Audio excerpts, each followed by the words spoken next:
Yellow tape the scene. Pop 'em like The guy's good. Who is he? I don't know. He's good. What did I tell you? He is ridiculous. Yeah, he's kind of funny. Both were in heavy rotation. Oh, it is my pleasure to introduce to you a very funny man. Jasper! Jasper, what are you doing? Jasper, you idiot! How dare you call here? But we don't.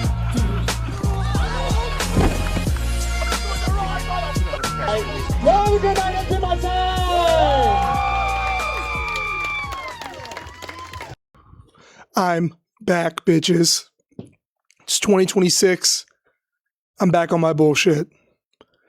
I'm here to explain myself, though. I kind of had to distance myself a good bit for the whole last half of the year, last year. I had some crazy shit happen. The last time I recorded the weekly rotation was a week before I went to Austin, Texas. It was like a week before my birthday in July. I had some shit go down when I got back from Texas. For people who don't know, or people who I haven't told myself since I've been kind of spaced out from a lot of people, I had an accident where my emotions got out of control. It didn't end very well. I'm sorry to get dark right on the beginning of this episode, but felt like I needed to explain myself and where I've been, what has been developed over the past like 6-7 months since the last episode I recorded this. But I let my emotions get out of control, and I ended up doing this. It did a number on me. It goes all the way down my arm too. It happened at like 2 a.m. when I got back from Austin, Texas. And even that weekend that was happening, I was debating taking a break from stand-up and kind of giving up on my dream. And that was hard to deal with. And then I had this incident where I literally die. Like I bled out and had to be rushed to the hospital at like 4 a.m. It was rough. I had to get stitched up. They had to make sure I didn't hit an artery because I was this close. My whole wrist was pretty gashed open. I won't attach pictures, but I have some if anybody ever wants to see them. But it was a very tragic thing. It had me really it made me really want to take a step back and evaluate everything that happened with my life. And it really, I had to sit back and just look at everything I've dealt with. And I had to make the choice, in brief moment, if this was the end of my life, essentially. So that did a big number on me for the last half of this, or the last half of last year. But since then, I've got promoted at my job. I've got a gaming PC. I worked hard. As soon as I got my promotion at work, dude, I had to just duck off for a minute in lockdown. So I finally can say that me and my wife and my daughter, we have our own place to live. Applause for anybody who has known what we've been dealing with for the past 3 years. It's been a struggle. I've never really talked about it, but for the past 3 or 4 years, I had been living with friends or staying with anybody that had an extra room, and trying to raise a family with that, with the economy, and trying to do stand-up comedy and pursue that dream. I really got lost. But I had my accident, and I really decided to buckle down at work and get a promotion. And so I grinded enough and worked. I worked so much to the point where we were able to afford our own place. And dude, it's an incredible feeling. I'm going into 2026 with my own place that I can call home. I don't have roommates. It sucks paying bills because bills are expensive, but dude, it's so worth it. It's so worth it. I feel like in the past 3 to 4 years, I lost myself, and I'm finally figuring out who I am and who I want to be and what I want to do. I've been taking gaming very seriously. I know anybody who's been on my social media has seen recently that I've been playing Arc Raiders like crazy. Ever since I got a gaming PC, I started off by playing 5M, which is GTA role playing, and I was playing that and pretty much being a drug simulator, like drug dealer simulator. And then I got the game Schedule 1, which is literally a drug dealer simulator, and I got heavily addicted to that. And now I'm heavily addicted to Arc Raiders, which is pretty much you're a drug addict going to scavenge for metal out of things. It's an incredible game. There's syringes that you can inject yourself with. It's an amazing game. Drug dealing games are back. That's all I'm going to say on that. I'm excited for that because people who look like they sell drugs in video games have a place to where they can just clock out of work and live their real dreams instead of just looking it. Hey, I'm killing it looking in that department. We've had so many good games though, because Arc Raiders, well, I'm not even going to lie. I was so excited for Battlefield 6, but then Arc Raiders came out of nowhere. Everybody thought that Black Ops 7 and Battlefield 6 were going to be in like this big competitor. Next thing you know, we got Stepdaddy Arc Raiders made by the same people who made their old Battlefield games. They did their independent studio, Embark Studios. Now they have a game that literally is beating both of those games put together. I was playing with someone last night and they're like, all right, I think before I go to bed, I'm going to get off and I'm just going to run a few rounds of Battlefield. And so you might want to get on. And me and my buddy that I were playing with, we were like, no, I think we're going to stay on Arc Raiders. And we did. And I think I found why everybody likes Arc Raiders and why it's so addicting. Hear me out, guys. If you've played Arc Raiders, you'll probably agree to this. It is like gambling, like online gambling, because you don't know what you're going to get in any container that you loot. As soon as you open a container, it's like a slot machine coming down. It's like, oh, what am I going to get? And then sometimes you might hit a jackpot, but then it's also the other aspect that hits your adrenaline that you have to stay alive and extract. Like it's like going to where I work, which is a Montgomery casino. Like you have to win your money and you have to extract. It's an incredible game and an incredible addiction. If you haven't played it yet, I highly do, but make sure that your family is fine with you abandoning them for a little bit. A lot has happened since the last time I did the weekly rotation, which I'm glad to finally be doing again. It's been weighing on me really bad since I stopped doing it because I always pick up these things and then just let them go, and they could have been good ideas. I just don't continue them. But I love doing something like this, and this is something I want to do every week to keep myself active. It's like therapy, just getting on here and talking. And I know some people listening probably really don't care, but I do appreciate you guys for listening or watching. I've recently discovered a lot about my mental health. I'm taking my bipolar diagnosis really serious. I'm trying to find medications that help me, and I'm taking my mental health very serious because a lot of people in this world feel like they don't matter, or that like nobody would care if something happened to them. But somebody does. Like, you have family, or friends, whether you've burned bridges with them or not. They care about you. I didn't want to get on here and cry like a little bitch.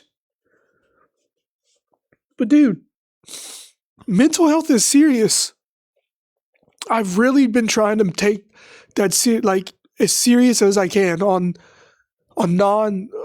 you have to be, I was going to say a non-funny level, but you kind of have to be funny about it because it's such a coping mechanism. But seriously, mental health is important because when I had this accident happen to me, all I could think about in the back of the ambulance as I was going in and out of consciousness is none of my friends, not even my dad, know that I'm on the way to the hospital bleeding out right now.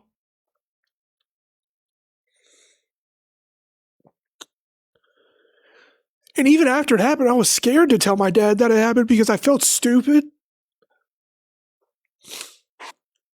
I felt stupid that I let myself do this or do that or let that happen. I let my emotions get out of control, kind of like I'm doing right now. But it's a new year. And a lot of people know from my past experiences, I used to work on an ambulance and I've seen a lot of death and a lot of bad things happen. And it's very important to live life like every day matters. And I need to take my own advice on that. And I'm going to hold myself accountable with that going into this next year. Because, dude, you matter. And if nobody's ever told you, you do.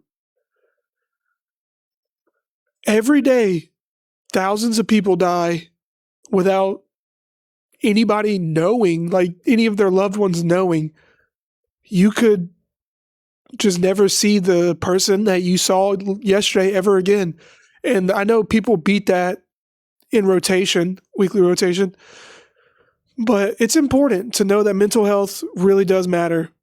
And I'm probably going to edit out a good bit of me crying and stuff because y'all don't need to see that. But seriously, you need to take care of yourself so you can take care of the other people around you, and it's important. And I mean, one thing that really helped me after my accident was video gaming. I've always found a crutch in video gaming.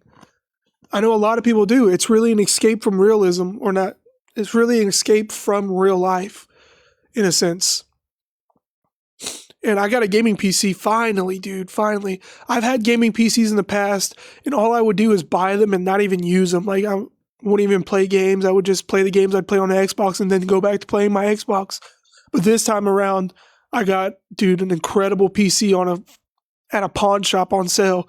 And it's helped a lot with my mental health, because when I have hard times just accepting everything going on in my life, or my head's too much, I can just put on my headset and play a video game and just escape real life for a moment. And that helps a lot. So I highly recommend that to anybody who struggles with mental health too. Just like find an escape. Arc Raiders has been awesome though. I have not been able to play any other game. I know the last time I did a weekly rotation, I was watching Grace and Frankie. I've probably watched that show 100 times by now. It's constantly playing in the background for my wife, and I love that show. It's hilarious. It's just a different kind of sense of humor, and that's why I appreciate it. But we've had a lot of movies come out. I don't know really what all came out since July, but I've watched almost everything. Stranger Things just ended. Give a round of applause for fucking Stranger Things for a second. Dude, child acting is back. Those kids are the blueprint for child acting now. Like, we had the whole Welcome to Derry Pennywise show, and those kids were phenomenal actors, and that show was awesome. And I love the trope of like the angry kid that's just flicking off the camera. It's always the best, especially if for the people who have seen the Welcome to Derry finale, we get an amazing, glorious shot of one of the funniest characters flicking off Pennywise. And I just love it so much. We had some amazing UFC fights. Marab, I didn't think anybody could stop Marab, but then we saw somebody stop Marab. They went at it for 5 rounds. I didn't think anybody could stand with Marab for as long as he did. And he did more than stand with him. He beat him. And now he's the fucking champ. Well deserved. I don't know what's going on with Sugar Sean. Maybe we'll see him soon. I think we're seeing him fight. Yeah, we're seeing him fight, I think, this month.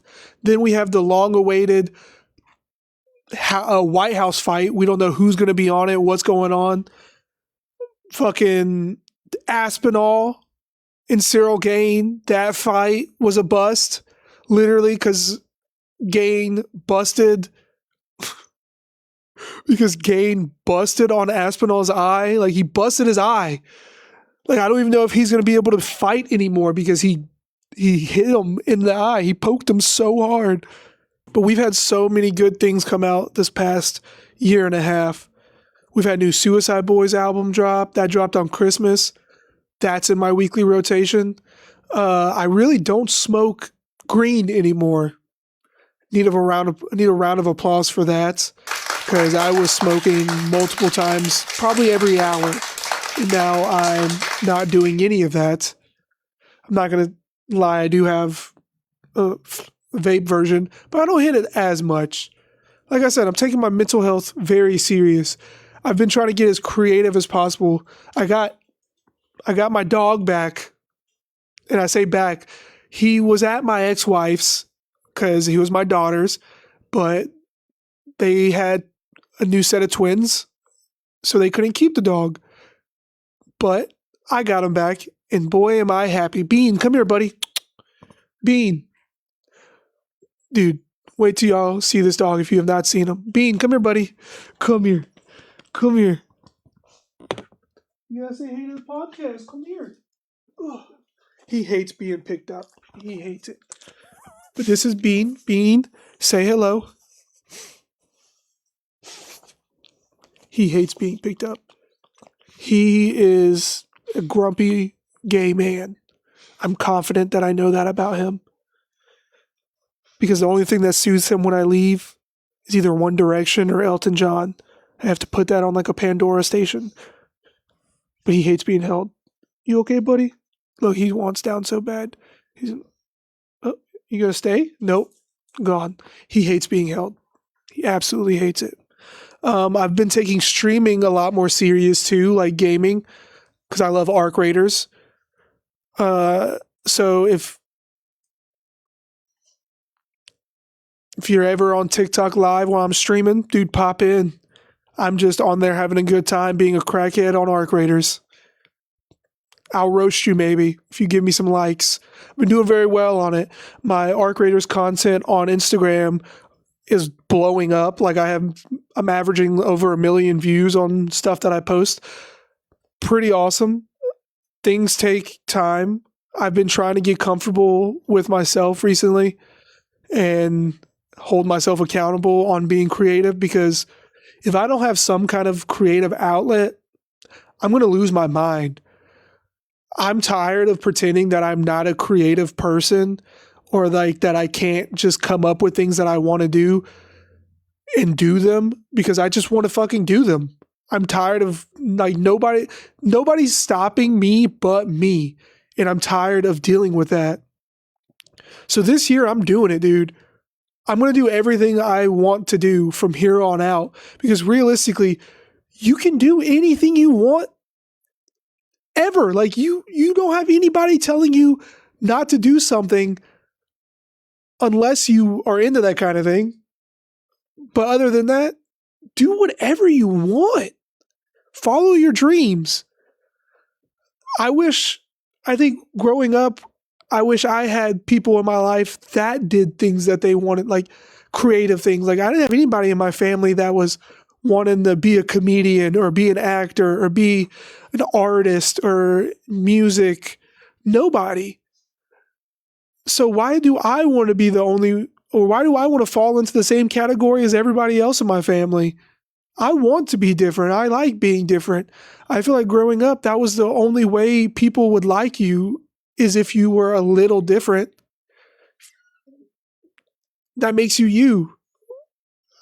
I'm tired of not being me, because I feel like even with my stand-up comedy, I've done 2 shows since my accident. One was in Columbus, and it was a whole different show. Like I did a total of 10 minutes, 5 separated segments, and then an improv team did my set afterwards. Like they did improv off things I said in my set, and that was amazing. That made me love comedy again. I left that show like, oh my God, that was awesome. Like I got to see jokes that I've written, I put hours in, come to life through like people acting. That's an amazing feeling. And then I did a show with JD. I bailed on my other show because luckily I got my place and I needed to move in, but I bailed on my show in Birmingham at WaifuCon. I was really excited for that.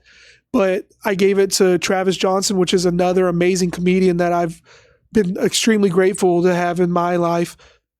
And but I'll be on the next year. But then I did Comicade with my best friend JD McKenna, and it was the first time I had done stand-up since August, and that was last month.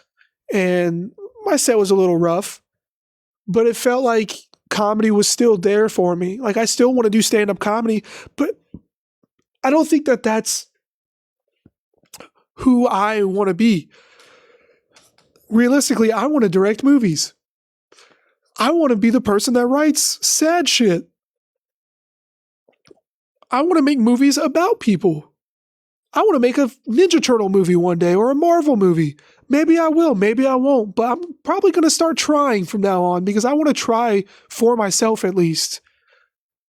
And this podcast so far has probably just been, holy shit, what is wrong with Jasper? Is he okay? Yes, I'm okay. I'm finding out who I am. I'm turning 30 this year. And even with my stand-up comedy, like where I was going with that was that I felt like the jokes that I was writing weren't me.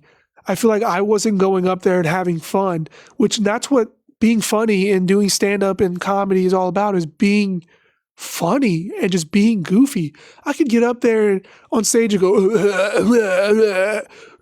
what's wrong with people who want to be dudes and girls at the same time? Oh, the president. But that's not who I am. I like talking about personal things that happened in my life that make me look stupid. But then again, I grew up with that with my family. All my family did to my other friends and family were tell stupid stories about myself. So I feel like I kind of just trauma bonded with that in stand-up. But I don't think I do good when I focus on sets like that. I realize that I'm more of a roast comedian. I like just going up there and kind of reading people and getting to know people on stage and doing crowd work. I can write jokes, but do I enjoy doing written jokes? Not really.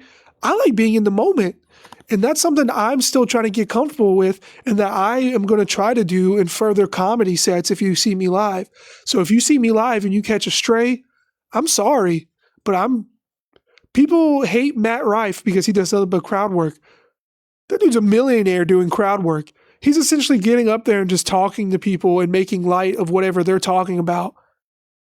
I'd like to get paid for that, wouldn't you? People say shit's cringe. They always say it's cringe when you start off. It's not cringe if you believe in it. Just think about that. I'm just giving you all some motivation for this new year because I'm trying to go in this year motivated. I really am. It may be the fucking Red Bull talking. Who knows? But hey, it's 2026. I got my own place and studio. Dude, this place is a studio too. My living room is a huge garage that's like 20 feet tall. It's 1,200 square feet. I'm practically living Rob Dyrdek's Fantasy Factory in real life. Even though that show was real life, I'm doing my version of it. What up, Bean? You want back on the pod? Dude, this dog and the way he looks at me. This dog, if I move in bed, he cries. I love this dog, but it is worse than having a newborn. He stinks too. I don't know why his breath smells like sour cream and onions, but it's terrible. Like, is he getting into our Lay's chips at night? He looks like the fish he looks like the piranha from Megamind. Please, son, you're sticking up the podcast right now. It's stinky. I have some key points. All right. The first one, this is in my random thoughts that I've written down to just, I guess, put on here. The game Twister was invented by swingers.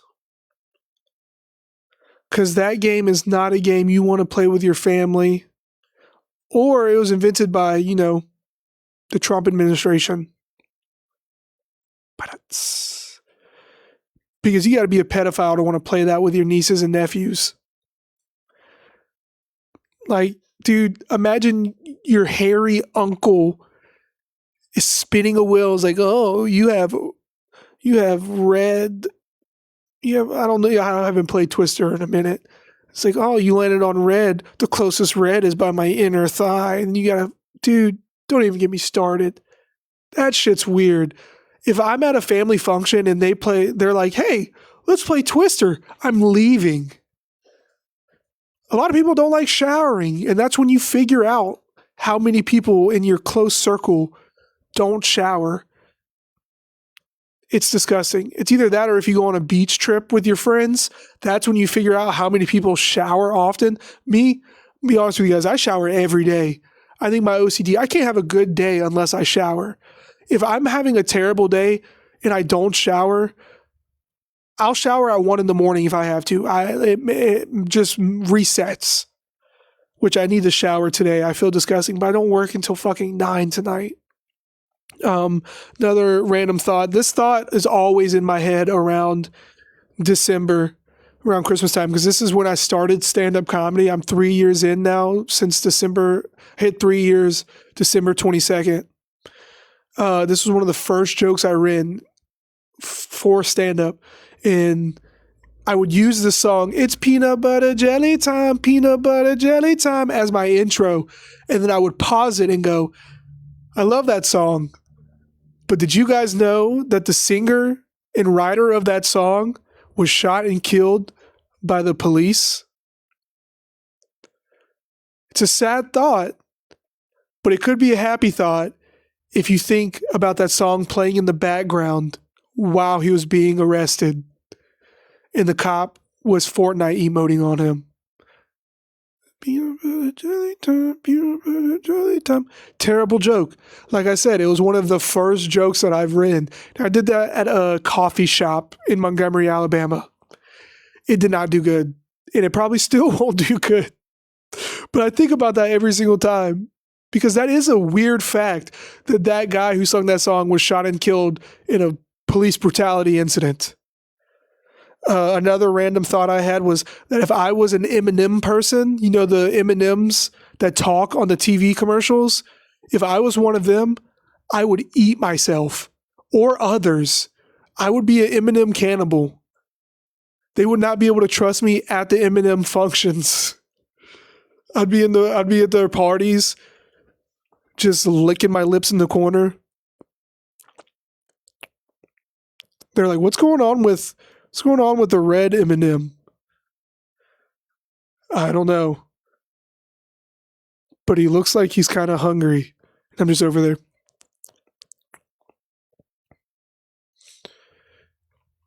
Hey, Yellow. Hey, Yellow, you want to go get some beer in the basement with me? Her friends are like, don't go. I heard he's filled with peanut butter and jelly. They sell those at Ollie's on sale. He's probably stale. And I'm just over there fucking fiending because I just want to take a bite out of the green M&M. Just want to take a bite. Dude, I would eat myself. They'd see little nibbles on my arm. They'd think I was doing Fent. I'll be a strung out M&M. They're like, oh, what's wrong with him? What's wrong with the red M&M? He's got a taste of his own. And that's all he can taste. I'm over there trying to eat, you know, other I'm trying to eat chicken, and I'm like, oh, it doesn't taste the same. The Jeffrey Dahmer of M&Ms. Oh, this was a random thought that I had. I remember one year, my mom didn't get me anything for my birthday. Very usual for my mom, to say the least. But she decided to make up with it by telling me, when I was like 5 years old, she told me that my favorite music artist, Limp Bizkit, was going to call me on the telephone. You know, I say telephone because it wasn't a cell phone. It was one of the click, click, click, click, one of those. It had a cord and everything. She told me that Limp Bizkit himself was going to call me on the phone and tell me that he was sorry he missed my birthday but happy birthday. And someone, I'm just going to say, I don't know if my mom really had that going with Limp Bizkit. I wouldn't be surprised because, but I remember taking a phone call from my mom. She was like, Jasper, it's for you. And I'm like, oh, who could this be? And I take the phone and it's a grown man on the other line going, what's up, Jasper? This is Limp Bizkit. And I was like, dude, no way. There's no way this is real Limp Bizkit. He was like, yeah, dude, it's really me. I just want to say I'm sorry I missed your birthday. But dude, happy belated birthday. At first, I didn't know what belated meant. And I was like, what? You say I was bi or something? But I didn't question it at all. Because I felt like I asked the only question that would have confirmed that this was the real Limp Bizkit. I seriously asked this man on the phone to confirm that this was the real Limp Bizkit said, are you wearing a red hat backwards right now? And the guy was a little frazzled. He was like, yeah, always. And I was like, thanks, Mom. That's really him. It's really him. I really thought that was Fred Durst. All because I asked if he had the red hat. Wow. I had some weird people I looked up to when I was a kid too. Not really weird, but like I loved my favorite Star Wars character out of all of them were Jar Jar Binks because I guess he was the most annoying and I guess I was the most annoying in my family. Therapy here, guys. But I loved Jar Jar Binks. He was just goofy. He was funny.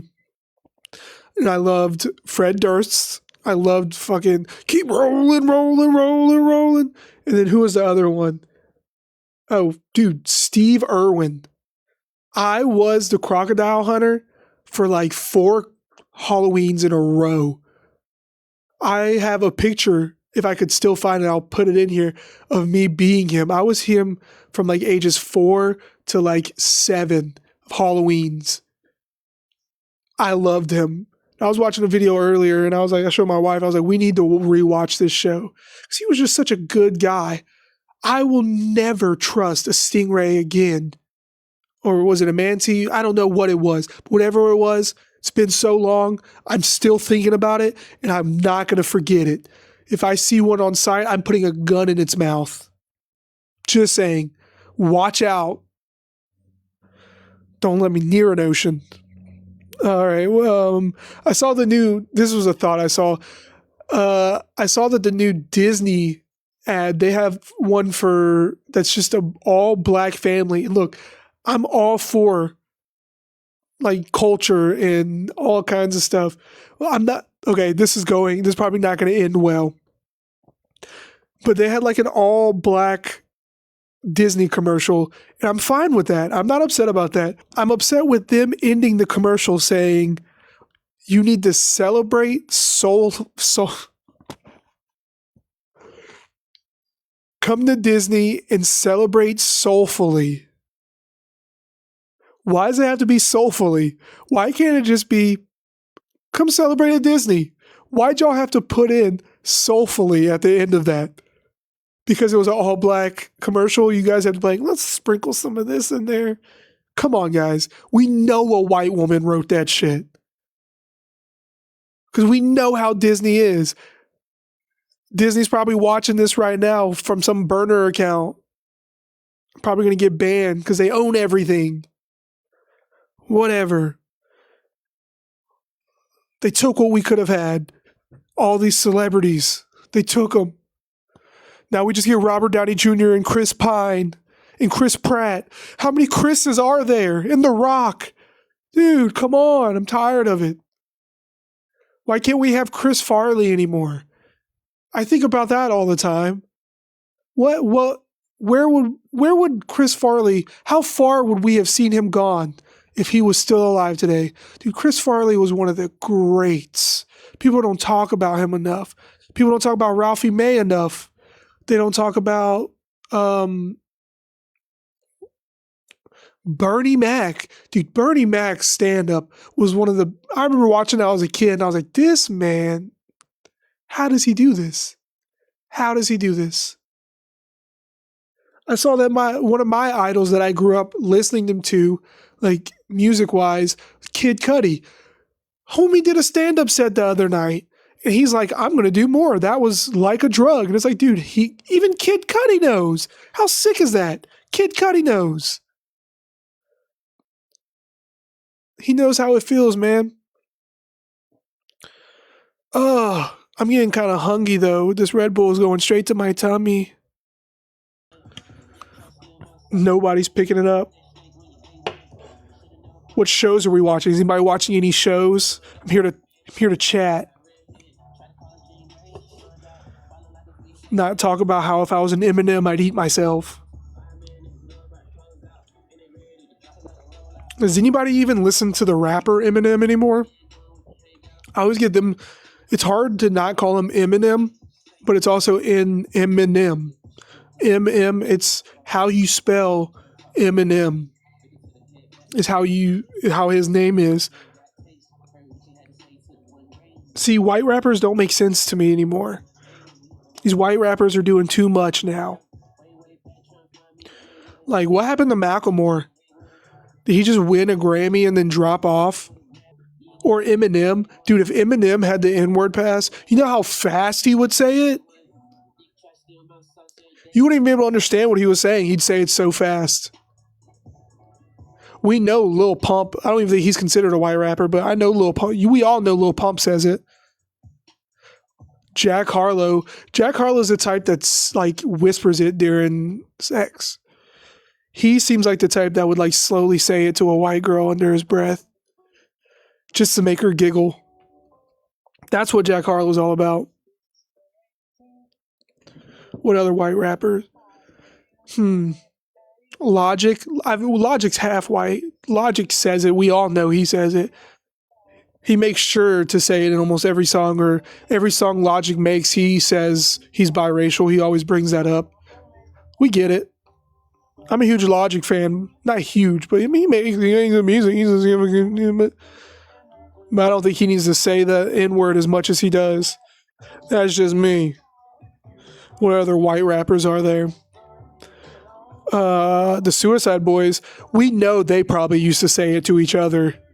They never said it in songs, but come on, they were in lawsuits for 3 6 Mafia. Of course they've said it before.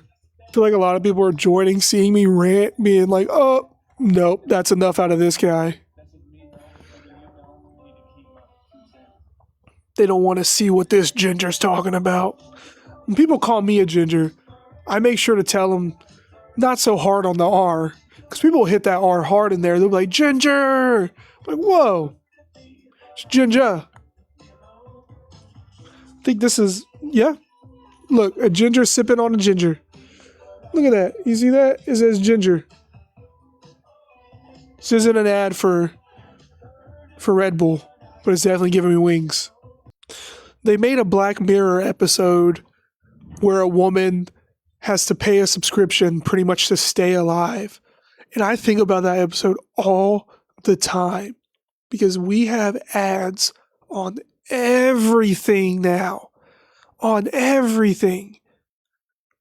Dude, there is going to be one day to where we're going to have to pay, well, pretty much insurance is a subscription for healthcare, but there's going to be a day with healthcare to where we're going to have to pay to not have ads on it.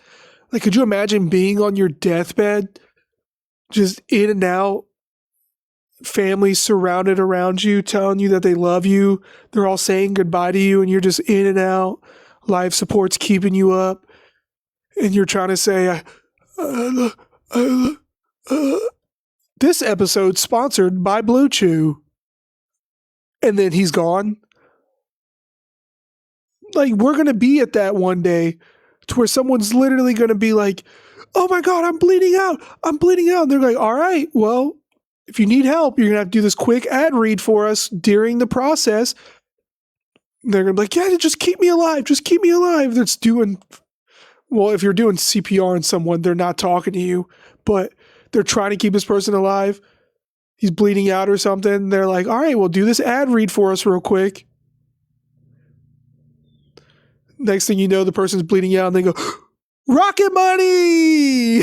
Like, come on, dude. Let's be real. This world is doomed. Ads own everything. But I feel like in 2026, we're going to have a good year.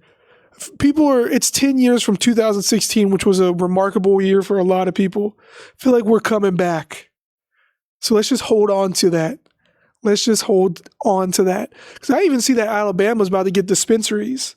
I can't really talk much on that because I'm not that knowledgeable about it. But I'll tell you what, I am a little excited for it. Because I feel like that probably helps some communities out. I saw on the news last night that there was a dispensary that caught fire in like a Colorado town, and they're urging people to like wear masks when they go out. Dude, I wouldn't be wearing a mask when going outside. I'll be standing on the porch with one of those like elevation masks that are known to like open your lungs when you walk and run. Like it higher the elevation when you breathe, so you have to breathe harder. I'd be outside doing a daily stroll. Just breathing in all that smoke. Coming home with my eyes looking as red as Clifford, the red dog. They're like, why is Jasper on his 5th walk this hour? Just enjoying the scene. I'm taking the scenic route. I'm walking to Walmart to get my groceries. Do they have Walmart in Colorado? I don't know. But I'd be out there just chilling. I bet that town was chill for a minute. I mean, it is December. No, it's not December. I mean, it is January, so it's probably really cold. But now they're even more chill. There are probably old people outdoors sipping their coffee, and they're like, Eugene, does it smell loud to you? Eugene's over there sipping his coffee like, I don't think I can smell anything anymore. That's crazy that happened. What a town to live in. Are they paying people to move there? I'll do it. Because I can't pay myself to move there. It costs too expensive. Why can't I talk? I talk like I'm dyslexic. Before I get off, if whoever, Ginger Squatch, if you're still in here, I need someone to answer this question. How come when somebody's ginger, how come they have to put that in almost every username they have or make that their like whole personality? Like, we get it. You have red hair. I'm ginger. I'm half ginger, but I'm also half Asian. So I'm considered a Gaysian. Most people have never seen a ginger Asian, but that's what I am. I didn't ask to be half ginger. Do you think when I was a young Asian boy that I was so excited to get my first beard, and when it came, I was like, what? Why is it red? I thought I could have had the long brown hair and the long, gorgeous beard. No, I'm ginger. That's what everybody sees on me too. People see the ginger beard and they expect that this came before this. Or they say that I dye my beard. Bitch, why would I dye my beard red? I don't cosplay as anybody that has a red beard. You think I'm just doing this on purpose? You think I want to be some kind of pirate and be like, I'm Redbeard? No, I would not choose this. I'm Asian. I did not want to be a visibly white Asian ginger. I was already fighting the Asian allegations before this happened. Everybody was like, oh, you're Asian? Okay. Now, people spit in my face when I tell them I'm Asian. They go, stop fucking lying. It's not fair. I'm tired of it, dude. I want to shave it off. I'm going to leave this in 2025. My beard's going to be gone. But no, it's not going to, because I look like a fucking earthworm when I shave my beard. I don't know where my double chin comes from. Like, I don't have one, but then I do. I can't look down without looking like a fucking worm. Whatever. But no, I'm going to end on that. How come gingers always have to make that their whole personality trait? I don't get it. Everybody's TikTok name or whatever has ginger in it. If you're a ginger, we get it. You're a redhead. Crazy. You get sunburned really easy. Crazy. I don't mean the ginger slander, but come on. Change your usernames. It's not who you are. That's been my podcast episode. Thank you for people who joined and listened. It was a little emotional at first, but I got through it. 2026, we're having a good year. Let's do it, boys. I'm out.